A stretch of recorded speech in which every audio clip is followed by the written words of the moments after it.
বিশ্বনবী সাহাবাদেরকে নিয়ে খেজুর খাচ্ছেন। সবাই খেজুর খেয়ে খেজুরের বীজের সামনে রাখে, বিশ্বনবী খেজুর খেয়ে বীজের সামনে রাখে না, পাশে ওনার মেয়ের জামাই আলী, আলীর বীজের সামনে রাখে। খাওয়ার পরে সবার সামনে বিচি সমান, নবীর সামনে কোনো বিচি নাই, আলীর সামনে বিচি বেশি। বিশ্বনবী বললেন, মান মিন্না আকসারু মুতানাওয়ালান আর রতাবা, চলো তো গুনি কার সামনে কতটা খেজুরের বিচি। খেজুরকে আরবিতে বলে আর রতাব। খেজুরের যে কত আরবি আছে আপনি কল্পনাই করতে পারবেন না। উট আরব দেশে বেশি, তাই উটের আরবি আছে 400টা। খেজুর হয় বেশি, খেজুরের আরবি আছে 100 খানিক। আমরা শুধু ওটার আরবি জানি কি জামাল, বাঈর, নাকা, এগুলো 400টা আরবি কাব্যগ্রন্থ পড়লে আপনি 400টা পাবেন মোট ওটের আরবি। তেমনি খেজুরকে আমরা জানি তামার। সৌদি আরব মিশরে তামার বললে চিনবেই না, বলতে হবে বালাহ। আতি কিলো বালাহ, 1 কেজি বালাহ দেন। বালাহ মানে খেজুর, তামার মানে খেজুর, রতাব মানে খেজুর। কোরআনে আছে রতাবান জানিয়া। মারিয়াম যখন সাইয়েদনা ঈসা আলাইহিস সালামকে প্রসব করলে, তার করলো কে? এই জন্য যে সমস্ত নারীরা পেটের মধ্যে বাচ্চা আছে, সন্তান সম্ভবা, তারা খেজুর খাবেন। বাচ্চারে সুস্থ রাখবে কে? আবার মক্কায় মদিনাতে নতুন বাচ্চা জন্ম নিলে বিশ্বনবী বাচ্চার কাছে যে খেজুর খেয়ে খেজুর মিশ্রিত বিশ্বনবীর মুখের লালা বাচ্চার মুখে লাগিয়ে দিত। আল্লাহু আকবার। বিশ্বনবী সাহাবাদের বললেন, মান মিন্না আকসারু মুতানাওয়ালান আর রতাবা, চলো কে বেশি রতাব খেয়েছে মানে খেজুর খেয়েছে গুনি। গুনতে শুরু করা হলো। সবচেয়ে বেশি দেখা গেল সাইয়েদনা আলীর সামনে। বিশ্বনবী বললেন, দেখো আল্লাহ কি খাদক জামাই আমাকে দিয়েছে, এমন খাইতে পারে। সবার সামনে বিচি কম, আলীর সামনে বিচি ডবল। এখন আলী কি বলবে? আলী বলে, আমার শ্বশুরও কম খাইতে পারে না।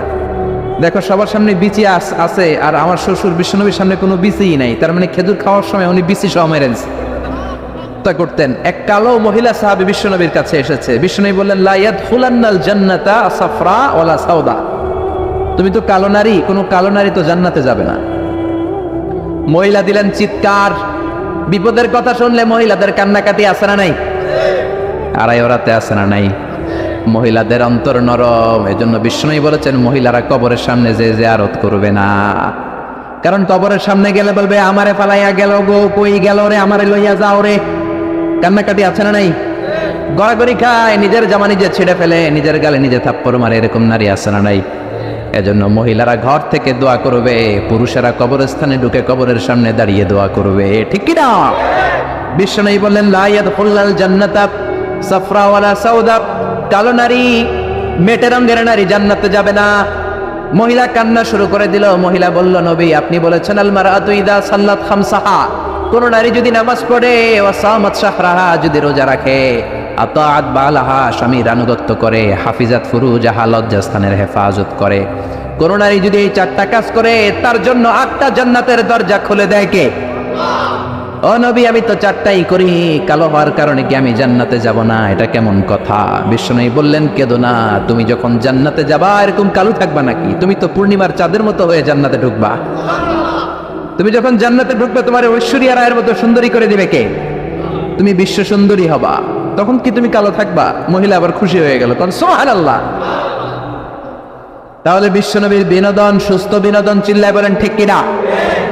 আবার বিশ্বনবী বলতেন, উতিতু খামসান লাম ইয়াতাহুন্না নাবিয়্যুন ক্বাবলি, এমন 5টা জিনিস রব্বুল আলামিন আমাকে দিয়েছে, আমার আগে কোন নবীকে আল্লাহ এই 5টা জিনিস দেয় নাই। সুবহানাল্লাহ। 1 নম্বরে নুসিরতু বির-রু'বি মাসিরাতা শাহর, ভয় দিয়ে আল্লাহ আমারে সাহায্য করেছে।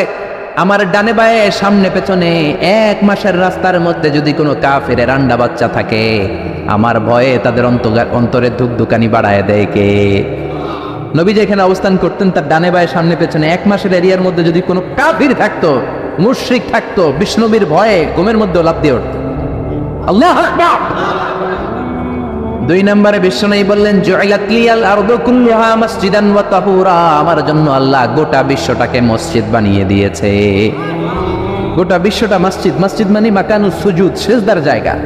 যেখানেই সিজদা দেন কবুল করবে কে? নূহ আলাইহিস সালামের জামানায় যেই কোনো জায়গায় নামাজ পড়লে কবুল হতো না, মসজিদে যেয়ে পড়া লাগতো। মুসা নবীর উম্মত মসজিদ ছাড়া নামাজ পড়লে কবুল হতো না, সিনাগগে যেয়ে পড়া লাগতো। ঈসা নবীর জামানায় ইবাদতখানায় যে পড়া লাগতো, কিন্তু আমরা যেইখানেই নামাজ পড়ি কবুল করে কে? আজকের এই প্যান্ডেলে যদি নামাজ পড়ি কবুল হবে কি হবে না? বাইতুল মুকাররমে হবে কি হবে না? শোলাকিয়ার ময়দানে কবুল হবে কি হবে না? বাজারে পড়লে হবে কি হবে না? নদীর উপরে নৌকায় পড়লে, প্লেনের ভেতরে বাতাসে পড়লে, মহাকাশে যে স্যাটেলাইট চ্যানেলের মধ্যেও যদি পড়ি সেখানেও কবুল করে নিবে কে? জমিনের যেই জায়গায় নামাজ পড়ো কবুল করে নেওয়া হবে। আবার বললেন পুরো জমিনটারে আল্লাহ আমার জন্য তহুর বানিয়ে দিলেন। ফাইন লাম তাজিদু মাআন ফাতায়াম্মামু সাঈদান তাইয়্যিবা, নামাজের সময় যদি তোমরা ওজুর জন্য পানি না পাও তায়াম্মুম করলেও কবুল করবে কে? এই সব জায়গায় নামাজের অনুমতি আর তায়াম্মুম, এটা কোন নবীর ছিল না, এটা স্পেশালি আল্লাহ বিশ্ব নবীকে দিয়েছেন। সুবহানাল্লাহ। মা আয়েশাকে নিয়ে বিশ্বনবী বানুল মুস্তালিকের যুদ্ধ থেকে রওনা হলেন। প্রতিমধ্যে মা আয়েশার গলার স্বর্ণের হার চুরি হয়েছে কিংবা হারিয়ে গিয়েছে। মা আয়েশা কান্নাকাটি করলেন, আমার হার, আমার হার। মেয়েদের স্বর্ণ হারাইলে খবর আছে না নাই? গোটা দুনিয়া ভাঙ্গা গেল কিছু বলবে না, যদি স্বর্ণ একটা হারায় বাড়ি তামা তামা করে ফেলবে, ঠিক কিনা? যে কয় ঠিক, মানে অভিজ্ঞতা আছে অনেক। নারীরা স্বর্ণ পছন্দ করে, তো মা আয়েশা তো নারী, উনি বললেন নবী আমার স্বর্ণ হারিয়েছে। বিশ্বনবী বললেন কাফেলা থামাও, গলার হার খোঁজো। সবাই মিলে গলার হার খুঁজতে খুঁজতে মাগরিবের নামাজের সময় প্রায় শেষ হয়ে যায়। এবার সবাই মিলে আবু বকর রে বকে, তোমার মাইয়ার কারণে আজকে এই দশা। তোমার মেয়ে যদি গলার হারটা না হারাইতো তাহলে তো আমরা যেখানে পানি আছে ওইখানে পৌঁছে যেতাম, ওখানে নেমে অজু করে নামাজ পড়তাম। তোমার মেয়ের কারণে আজকে এই দশা, এখন সবার নামাজ কাজা, নবীর নামাজও কাজা।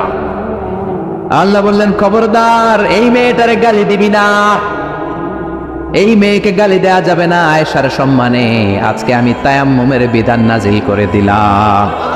فإن لم تجدوا ماء فتيمموا صعيدا طيبا, কোথাও যদি ওজুর জন্য পানি না পাও মাটি দিয়ে তায়াম্মুম করো, কবুল করে নিবে কে?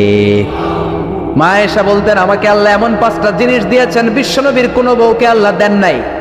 এক নম্বরে আমি বিশ্বনবীর একমাত্র কুমারী বউ, বাকি বউগুলা ছিল বিধবা, এর আগে কয়েকটা করে বিয়ে হয়েছে, শুধু আমারই বিয়ে হয় নাই। সুবহানাল্লাহ।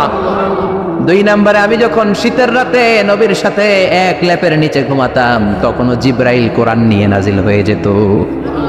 অন্য বিবিদের সাথে যখন কোনো ঘরে এক খাটের মধ্যে শুয়ে থাকতো তখন কোনোদিন কোরআন নাজিল হয় নাই, শুধু মা আয়েশার সাথে যখন থাকতো তখন কোরআন নাজিল হতো। সুবহানাল্লাহ। আবার মা আয়েশা বলতেন আমার ঘরে বিশ্বনবীর কবর। আবার বিশ্বনবী যখন তার শেষ নিঃশ্বাসটা ত্যাগ করেছেন বিশ্বনবীর মাথাটা ছিল আমার কোলের উপরে।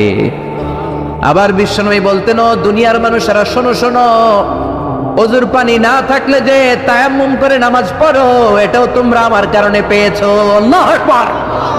এজন্য বিশ্বনবী বলতেন জুইলাত লি আল আরদু কুল্লুহা মাসজিদান ওয়া তাহুরা, আমার জন্য গোটা বিশ্বটাকে নামাজের জায়গা আর ওজুর না থাকলে তায়াম্মুমের জায়গা বানিয়ে দিয়েছে কে? এরপরে বিশ্বনবী বলতেন উতিতু আশ-শাফা, আমাকে শাফায়াতের মালিক করেছে কে? কিয়ামতের দিন সব নবীরা যখন বলবে ইয়া নাফসি ইয়া নাফসি, বিশ্বনবী বলবেন রব্বি হাবলি উম্মতি, ও আল্লাহ তুমি আমার উম্মতকে বাঁচাও, আমার উম্মতকে বাঁচাও। সুবহানাল্লাহ। এরপরে বিশ্বনবী বলেছেন ওয়া কানান নাবিয়্যু ইউবআসু ইলা কওমিহি খাসসা, দুনিয়ার সব নবীকে একটা নির্দিষ্ট বর্ডারে পাঠানো হয়েছে, নির্দিষ্ট এলাকার লোকের জন্য পাঠানো হয়েছে। আমি বিশ্বনবীর নবুয়তির কোনো বর্ডার নাই, গোটা বিশ্বের জন্য আমার নবী বানিয়ে পাঠানো হয়েছে। এই জন্য আমি বিশ্বনবী, চিল্লায় কর আল্লাহু আকবার। বিশ্বনবী শুধু পুরুষদের নবী নয়, শুধু নারীদের নবী নয়, শুধু সাদা লোকদের নবী নয়, শুধু নিগ্রো আর কালো লোকদের নবী নয়, শুধু আরবদের নবী নয়। বিশ্বনবী আদম নবী থেকে শুরু করে কিয়ামত পর্যন্ত যত মানুষ যত জিন পৃথিবীতে আসবে সবার জন্য বিশ্বনবীকে নবী বানিয়েছে কে? বিশ্বনবীর যদি কোনো নবীরাও না মানে ওই নবীর নবুয়তিও ক্যান্সেল করে দিবে কে? এজন্য আল্লাহ বললেন মুহাম্মাদুর রাসূলুল্লাহি ওয়াল্লাযীনা মাআহু আশিদ্দাউ আলাল কুফফারি রুহামাউ বাইনাহুম। মুহাম্মদ হলেন আল্লাহর রাসূল। কার কথা? ঘুম আসতেছে? জিমায় পড়ছেন? তাকবীর দেন, লিল্লাহি তাকবীর। নবীর কথা বলে আল্লাহ বললেন ওয়াল্লাযীনা মাআহু, নবীর সাথে যারা চলে। নবীর সাথে কারা চলতো? সাহাবারা। জোরে বলেন কারা?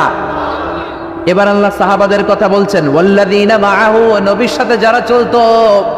আশিদ্দাউ আলাল কুফফার, কাফেরদের ব্যাপারে তারা বজ্র কঠোর। রহমাউ বাইনাহুম, নিজেদের ব্যাপারে তারা পুষ্পকোমল।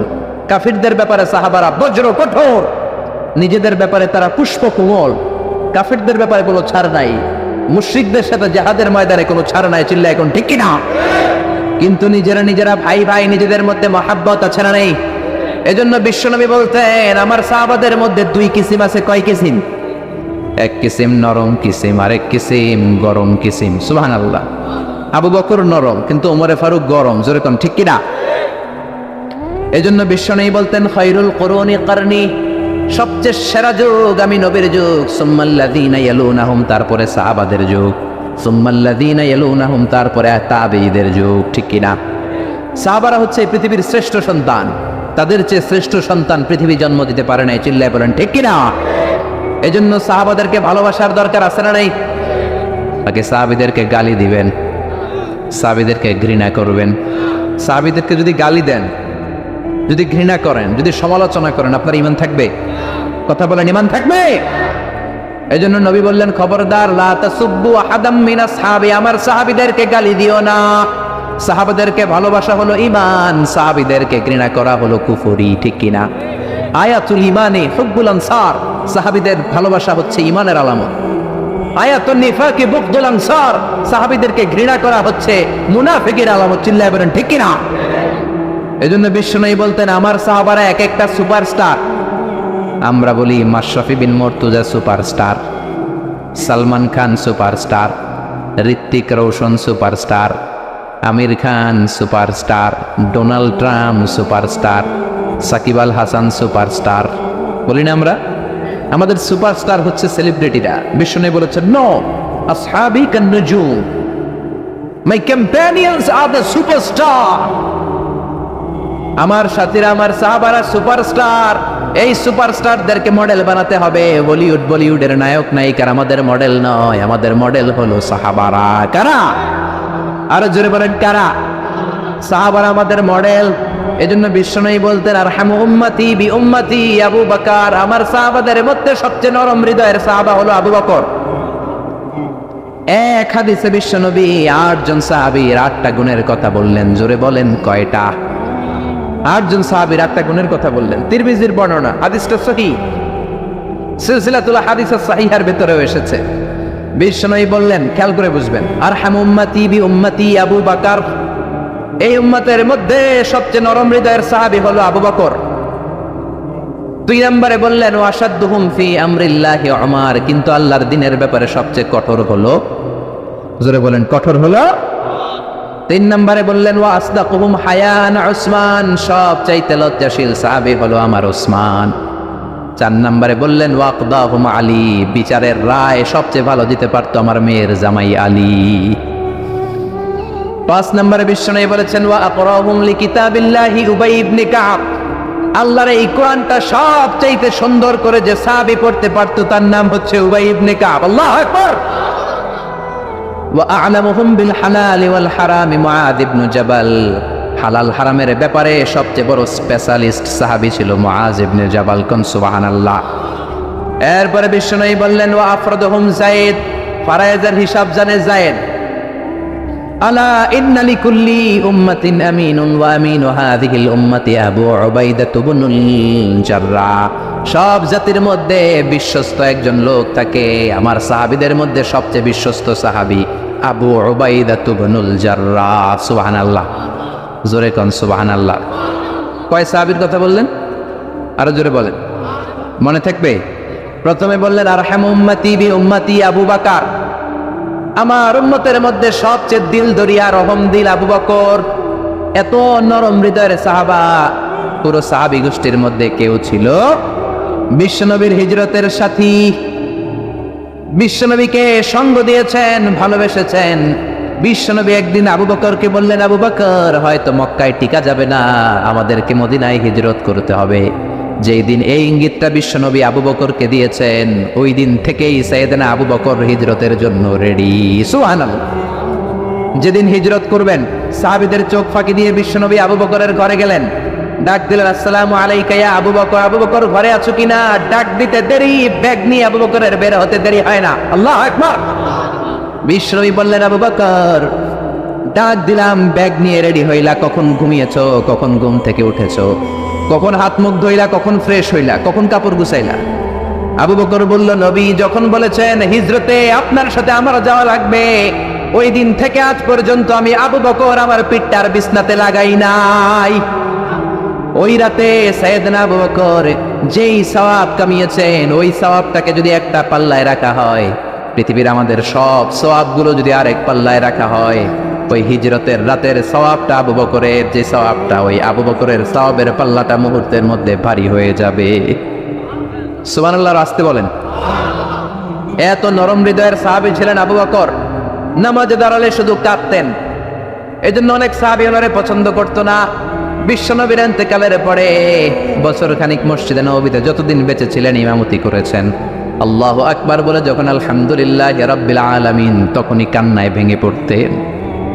তেলাওয়াত শুরু করলেই কাঁদতেন। এরম শরীফে যারা নামাজ পড়েছেন, শেখ আব্দুর রহমান আস-সুদাইস আযাবের আয়াতগুলো পড়ে যখন টান দেয়, মুসল্লিগুলো সহ্য করতে পারে না। উনি নিজেও তেলাওয়াত থামিয়ে কাঁদে, মুসল্লিরাও কাঁদে। এরেমের চারদিকে কান্নার রোল পড়ে যায়, চিৎকারের রোল পড়ে যায়, শুধু কান্নার কান্না, শুধু কান্না। সাইয়েদনা আবু বকর যখন নামাজে দাঁড়াতেন শুধু কাঁদতেন। বুখারীর বর্ণনা, রজুলুন আসিফ, নরম হৃদয়ের লোক ছিলেন। আই রাকিকুল কলবি ওয়া সারিউল বুকা, এত অন্তর নরম, নামাজে দাঁড়ালেই কাঁদতেন। দিন দুনিয়ার কোনো হুঁশ তার থাকতো না। কিন্তু আমরা নামাজে দাঁড়ালে দিন দুনিয়ার খেলার হিসাব আছে না নাই, বাজারের খবর আছে না নাই, জি বাংলা আছে না নাই, সারাদিনে যেটা মনে পড়ে না নামাজে দাঁড়ালেই ওটা মনে পড়ে, ঠিক কি না? আমরা নামাজে দাঁড়িয়ে এইভাবে শেয়ার বাজার বাড়লো না কমলো, সাকিব আল হাসান আউট হয়েছে না ছক্কা মারছে, কে জিতলো, কুমিল্লা জিতলো নাকি কি ভিক্টোরিয়ান্স, রয়টার্স মার্টার্স কি যেন আছে, আমি তো বুঝিও না অনেকগুলা, কে জিতলো কে হারলো, হিন্দি সিরিয়াল শুরু হলো নাকি আমার দল জিতলো না হারলো, এরকম টেনশন আছে না নাই? আর সাইয়েদনা আবু বকর যখন নামাজে দাঁড়াতেন, দাঁড় দাঁড় করে চোখের পানি দিয়ে দাড়ি ভিজে যেত, চোখের পানিতে দাড়ি ভিজে যেত। সাহাবারা বললেন, ও নবী, আমাদের নামাজে মন থাকে না। বিশ্বনবী বললেন, সল্লু সলাতা মুআদ্দিআ, বিদায়ী নামাজ পড়ো, মনে করবা আজকের নামাজটাই আমার জীবনের শেষ নামাজ, তাইলে তোমার মন আর কোনো দিকে ছুটবে। আজকে এখন বাজে 11টা, যদি বলা হয় রাত 2টার দিকে আপনার মরণ, খুশ থাকবে? সবাই মাহফিল থেকে দিবেন দৌড়, আমার মরণ 2টার দিকে, আহা 2টার দিকে মরণ। জীবনের কোনো গ্যারান্টি নাই। যদি আপনার বলেই দেওয়া হয় 2টার দিকে আপনার মরণ, এখন তুমি 2 রাকাত নামাজ পড়ো, এটাই শেষ নামাজ, ওই দিনের নামাজটা আপনি কত সুন্দর করে পড়বেন, আহা ওই দিন আপনি কত সুন্দর করে ওযু বানাবেন, ওই দিন আতর মাইখা একেবারে আতর আলী হয়ে যাবেন, ওই দিন পাঞ্জাবি পড়বেন, ওই দিন যায় নামাজে দাঁড়াবেন, ওই দিন আপনার নামাজে কোনো তাড়াহুড়ো নাই, ঠিক কিনা? ওই দিনের রুকুটা আপনার জীবনের সব চাইতে শ্রেষ্ঠ রুকু হবে। ওই দিনের সেজদাটা আপনার জীবনের শ্রেষ্ঠতম সেজদা হবে। ওই দিনে সেজদায় যে চোখের পানি দিয়ে আপনি যায় নামাজ ভিজায় দিবেন, এর কারণ আপনি নিশ্চিত, you are certain that you are going to die. আপনি রাত 3টার দিকে মারা যাচ্ছেন, জানার কারণে আপনার নামাজে এত ভক্তি। আমরা যে মাহফিল শেষে বাড়িতে যেতে পারবো কোনো গ্যারান্টি আছে নাকি? আরো আধা ঘন্টা বাঁচবো গ্যারান্টি আছে? শ্বাস যেটা ভেতরে নিলাম বের করতে পারবো গ্যারান্টি আছে? তো তাইলে নামাজে যখন দাঁড়াই এটা ভাবতে সমস্যা কি যে এটাই আমার শেষ নামাজ? কারণ আমার তো কোনো গ্যারান্টি লেটার নাই। চিল্লায় বলেন ঠিক কিনা? পারফর্ম দ্য সালাহ as if it's your last and final prayer. এমন ভাবে নামাজে দাঁড়াবেন যেন এটাই আপনার লাস্ট এন্ড ফাইনাল প্রেয়ার, এটাই আপনার শেষ নামাজ। এরপরে আর নামাজের সুযোগ হয়তো আমি নাও পেতে পারি, জোরে কোন ঠিক কিনা? এই কথা যখন সাহাবারা শুনলেন, আর নামাজে নড়েও না চড়েও না। মরুভূমির মাঝখানে যখন সাহাবারা দাঁড়াতেন, আকাশের পাখিগুলো খেজুর গাছ মনে করে সাহাবাদের মাথায় এসে বসে যেত। সুবহানাল্লাহ, বাড়িতে যে পাখিগুলো মনে করতো এগুলো মরুভূমির মাঝখানের খেজুর গাছ, মাথায় এসে বসে যেত। আর আমরা নামাজের মধ্যে দাঁড়ালে আমাদের কোনো খেয়াল থাকে না, আমাদের এদিকে সামনে ডানে বায়ে নজর যায়, ঘড়ির দিকে তাকায়, অনেকে আছে না নেই? নামাজের পর আবার এমনি তাকায়। হাদিসে এসেছে আপনার নজর যখন একবার নামাজ ছাড়া অন্যদিকে দেন, আল্লাহ বলে আকবিল, বান্দা ফিরে আয়।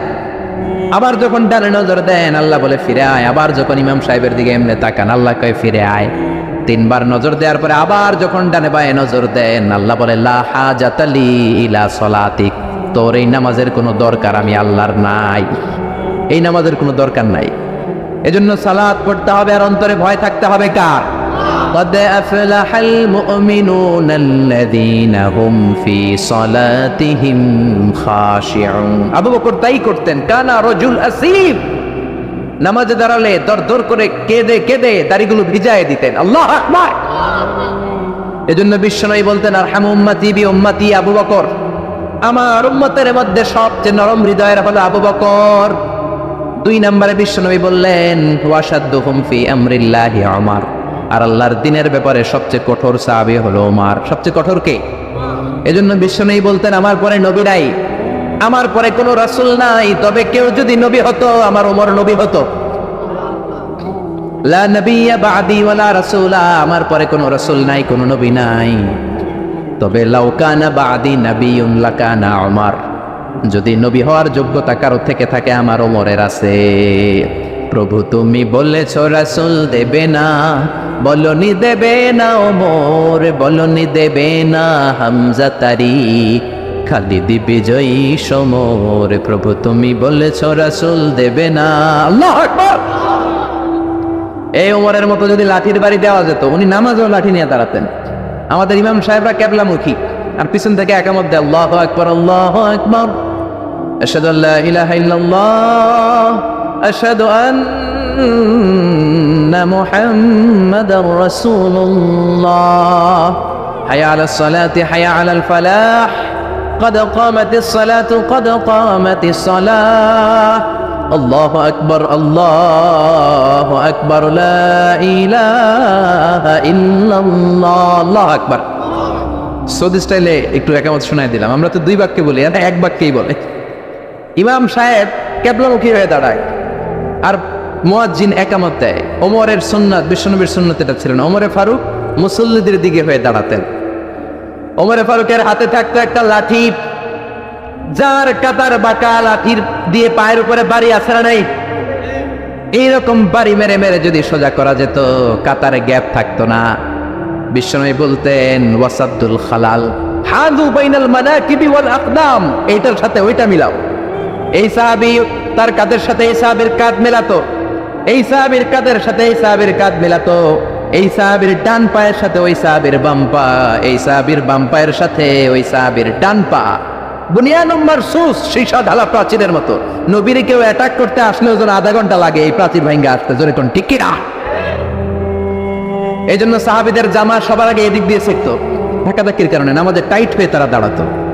সাইয়েদনা ওমরে ফারুক লাঠি দিয়ে কাতার সোজা করে দিতেন। কারো যদি কাতার বাঁকা হতো লাঠি দিয়ে মারতেন, এই সোজা করো। এই জন্য লাঠিরও দরকার আছে না নাই? আবু বকরের মতো নরম হৃদয়ের সাহাবা যেমনি দরকার, ওমরের মতো গরম 2-1টারও দরকার আছে না নাই?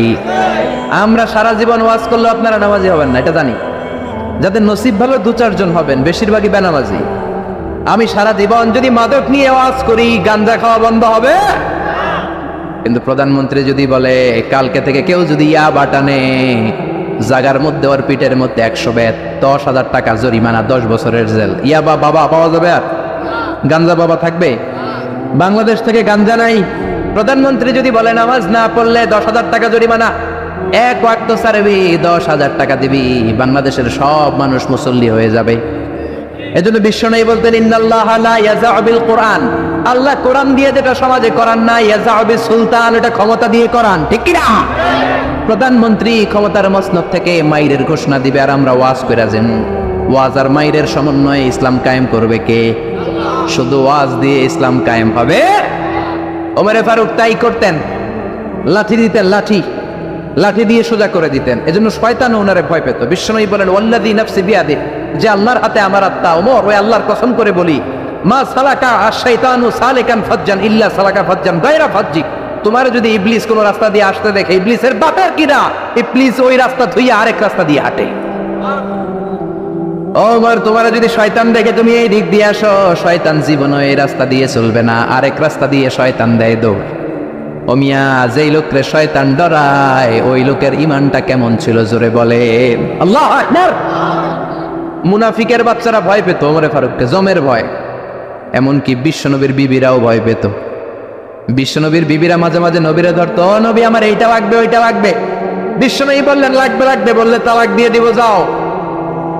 তালাক দিয়ে দেব, ধনী সাহাবীর কাছে যে বিয়ে বসো, আমি নবীর কাছে থাকলে এইভাবেই থাকতে হবে। কিন্তু বিবিরাও ছাড়ার পাত্র না। সব বিবিরা একবার বিশ্ব নবীরে ধরলেন, ধরে বলে, ও নবী, আয়েশার বাড়িতে যেদিন থাকেন ওই দিন সাহাবীরা বেশি বেশি হাদিয়া পাঠায় কেন? আমাদের ঘরে যেই দিন থাকেন হাদিয়া পাঠায় না কেন? আচ্ছা, ইমাম সাহেবের বাড়িতে কে হাদিয়া পাঠাবে, কি গিফট দিবে তার, এটা কি উনার বিষয়? যিনি দিবে এটা উনার বিষয়, ঠিক কিনা? বিবিরা বললেন, আমাদের ঘরেও যেন হাদিয়া পাঠায়, আপনি মসজিদে এলান দিয়ে দিয়েন। বিশ্বনবী কয়, আমি পারুন না। বিবিরা কয়, পারতেই হবে। বিশ্বনবী বললেন, না না, আমি এই কথা মসজিদে বলতে পারবো না। বিবিরা বললেন, আপনি বলতেই হবে। ইন দা মিন টাইম দরজার বাইরে থেকে কে যেন সালাম দিল, আসসালামু আলাইকুম ওয়া রাহমাতুল্লাহ। বিশ্বনবী বললেন, ওয়া আলাইকুম আসসালাম। বিশ্বনবী বুঝলেন সালামটার কারণ না, এটা ওমরের সালাম। বিশ্বনবী সালামের উত্তর দিয়া বিবিদের দিকে তাকায় দেখে একটা বিবিও নাই। সব অন্দর মহলে দৌড়। সুবহানাল্লাহ কইবেন না? এই ভয়টা কিন্তু আবার ডাকাইত দেখলে যেই ভয় ওইটা না, এটাকে আরবিতে বলে হাইবাত। হাইবাত ওমর, ওমরের হাইবাত এমন ছিল, শয়তান ভয় পেত, মুনাফিকরা জমের মতো ভয় পেত। আমাদের মা উম্মুল মুমিনিন বিশ্বনবীর বিবিরা ওমরেরকে ভয় পেত। সুবহানাল্লাহ। আমরা বাচ্চারা যদি না খায়, খেতে চায় না, আমার এক মেয়ে ছোট্ট খেতে চায় না, গল্প বলে খাওয়াই, আমি এদিক দিয়ে খাওয়াইলে ওদিকে দৌড়, এদিক দিয়ে ধরলে ওদিকে দৌড়। আপনাদের ছেলে মেয়েদের একই অবস্থা, বাচ্চারা খেতে চায় না, ঘুমাতে চায় না। তখন আমরা বলি, ঘুমা, না হলে বাঘ আসবে, বাঘ, বিড়াল আসবে, বিড়াল। আপনারা কি কন? আড়াই ওরাতে বিলাই, বিলাই আইব, কুত্তা আইব। আমরা বলি, কুকুর আসবে, বিড়াল আসবে, ঘুমাও ঘুমাও। বাচ্চারা তখন ভয়ে ঘুমায়। ওমর ফারুক যখন মদিনার গভর্নর, মদিনার প্রেসিডেন্ট, মদিনার মায়েরা বিড়াল আর বাঘের ভয় দেখাতো না। বাচ্চারা যখন মদিনাতে খেতে চাইতো না, ঘুমাতে চাইতো না, মদিনার মায়েরা বলতো, তাড়াতাড়ি ঘুমা, ওই যে ওমর আসতেছে, ওমর। চিৎকার করে পড়েন আল্লাহু আকবার। সবার জন্য সমান নীতি। 10 বছরে গোটা বিশ্বের অর্ধেক ক্যাপচার, পৃথিবীর অর্ধেকটা ক্যাপচার করলেন সাইয়েদনা ওমর। নিজ হাতে পিটিয়ে নিজের ছেলেকে বেহুশ করেছেন। আরেক বর্ণনায় আছে পিটিয়ে ছেলেটাকে নিহত করেছেন। যদি বর্ণনাটা দাইফ, কিন্তু আমাদের জন্য শিক্ষা আছে বর্ণনায়। হঠাৎ একবার ঘরে ঢুকলেন, ওই ছেলের নাম ছিল আবু শাহমা, মূল নাম আব্দুর রহমান। ওনার বিখ্যাত যে ছেলে আব্দুল্লাহ ইবনে ওমর, উনি আরেকজন। আরেক ছেলে ছিল আব্দুর রহমান, মারুফুন বিআবি শাহমা, সবাই তার ডাকতো আবু শাহমা বলে। একদিন ঘরে ঢুকে দেখে মদের গন্ধ পাওয়া যায়। আবু শাহমারে বললেন, ইয়া আবা শাহমা, আশারিবতা খামরান, মদ খাইছোস? কয় না আব্বা, শারিবতু নাবিজান, নাবিজ খেয়েছি। খেয়াল রাখবেন, মদ হারাম, মদ খেলে আসিবেন, কিন্তু নাবিজ খাওয়া হালাল। নাবিজ হচ্ছে আরব দেশেরা খায়, সাদা দুধের মধ্যে রাতে শক্ত খুরমা যদি 5টা ফেলে রাখেন, সকালে ওইটা দেখবেন দুধের রং আর সাদা নাই, খুরমার রস টেনে দুধটা লাল হয়ে গেছে। এটা খেলে স্বাস্থ্যের জন্য আরব দেশে খুব ভালো, কিন্তু এটা রাতে ভিজাইলে সকালেই খাইতে হবে। এটা যদি 3 দিন রেখে দেন, 4 দিন রেখে দেন, এটা তারির মতো মদ হয়ে যাবে, মাতলামি হবে, খাওয়া যাবে না। ওমরের ছেলে ওই মজাটা নেওয়ার জন্য 4 দিন ভিজায় রাখছে, তারপরে নাবিজ নামক মদ খেয়েছে। ওমর বললেন, মদ খাইছিস নাকি? আবু শাহমা বলে, খাই নাই। ওমর বললেন, তাআলা ইলা এদিকে, ইফতাহ ফামাক, মুখ খোলো। মুখ খোলার পরে গন্ধ নিয়ে দেখে নাবিজ মাখানো মদের গন্ধ পাওয়া যায়। কোনো কথা নাই, কলারটা ধরলেন, টানতে টানতে মসজিদে নববীর বারান্দার পিলারে নিয়ে বাঁধলেন। জোরের আজান হলো, নামাজ পড়লেন। নামাজের পরে সালাম ফিরালেন। সালাম ফেরানোর পরে বললেন, মাকানাকুম ইনদানা হাদ। নামাজের পরে সুন্নত পরে সবাই বসবেন, একটা বিচার আছে।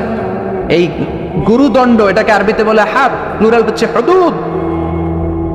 সবাই যখন ওযু করে ঢুকতেছিল, বারান্দায় দেখে ওমরের ছেলে বাধা।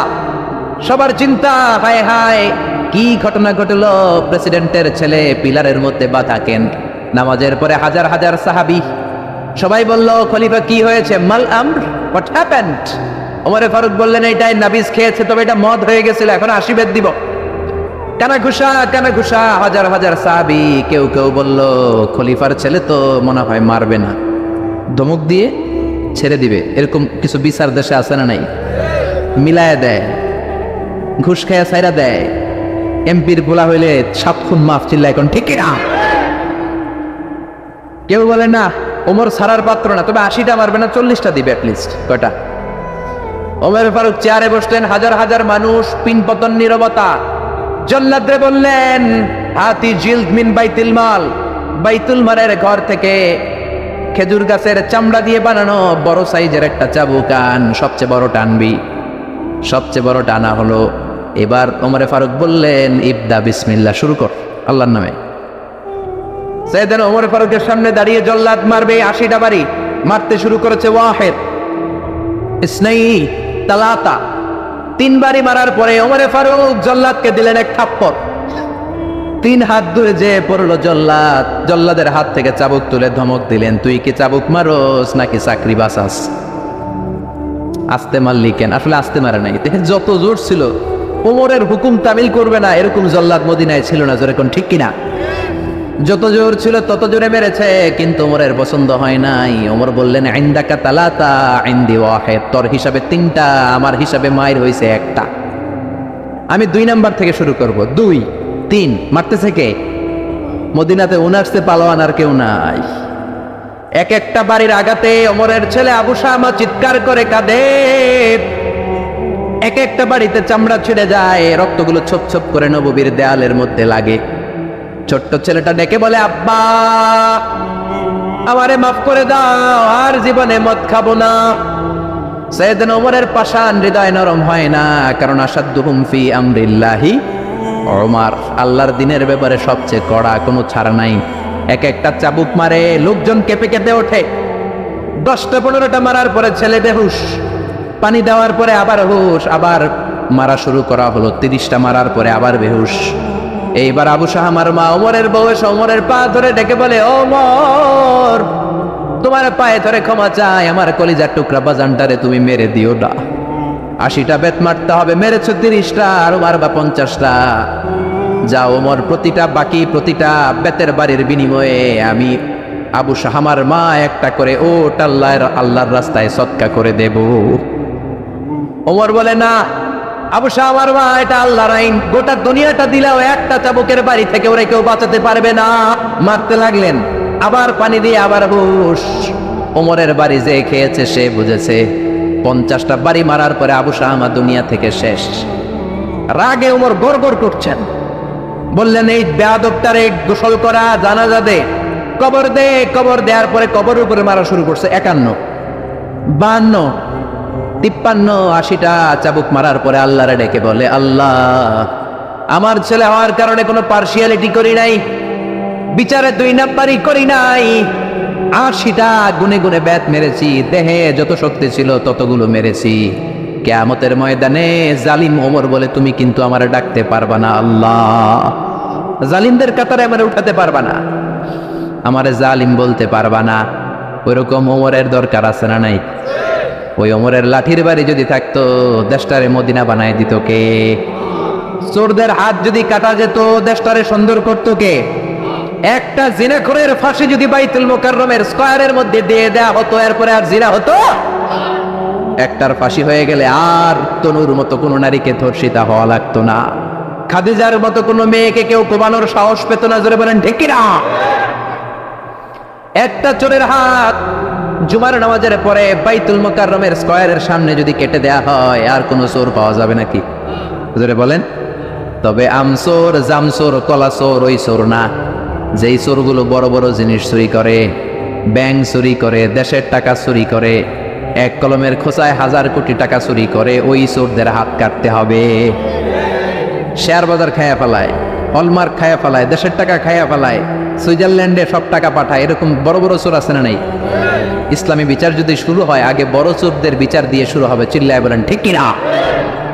এই জন্য বিশ্বনবী বলতেন, আসাদ্দুহুম ফি আমরিল্লাহি ওমর, আল্লাহর বিধান বাস্তবায়নে সবচেয়ে কঠোর ছিল ওমর। এক নারী এসে বলল, ওমরে ফারুক, আমার স্বামী আমারে তালাক দিয়েছে 100টা। কয়টা? শুনতেছেন? একটু জিমাই গেলেন মনে হয়। আমার স্বামী আমাকে 100 তালাক দিয়েছে। কয় তালাক? আসলে দিতে হবে কয় তালাক? তাও একটা একটা করে, ঠিক কিনা? ওমরে ফারুক ডেকে আনলেন, স্বামীরাও আনলেন, বউরে আনলেন। ও স্বামী, কয় তালাক দিছো? কয় 100টা দিছি। ওমরে ফারুক বললেন, তালাক হচ্ছে মিন শাআইরিল্লাহ, এটা আল্লাহর নিদর্শন। আল্লাহর নিদর্শন নিয়ে ফাইজলামি করার অনুমতি তোরে দিছে কে? 3 তালাকে তোর বউ তালাক, বাকি 97 তালাক তোর পিঠের উপরে পড়বে। সুবহানাল্লাহ। বাড়িতে যে বউরে 100 তালাক দিছে এক ডাকায়। ওমরে ফারুক বললেন, 3 তালাকে তোর বউ তালাক। বাকি 97 তালাক তোর পিঠে।